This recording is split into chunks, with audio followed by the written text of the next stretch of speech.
Jeg har ikke kunne gøre det her uden min mand, som har været en kæmpe støtte for mig.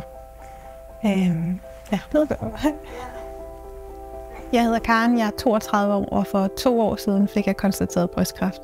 I starten tænkte jeg, at det var meget uretfærdigt, at jeg havde så små børn og være mor samtidig.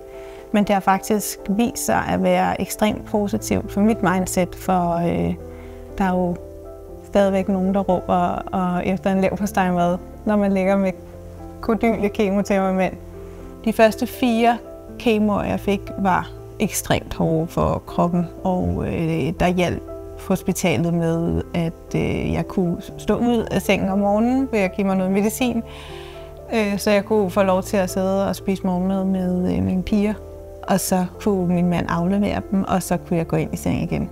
Det er jo allermest det, man har brug for, det hverdagsmæssige, at der er noget, der fungerer, når man er i sådan det her sygdomsforløb. Jeg er jo pavestolt over at være ambassadør for Støt Brysternes Samfund. Lige præcis den her sag er bare så vigtig for mig, fordi at jeg har mærket på egen krop, hvad Støt Brysternes midler kan gøre.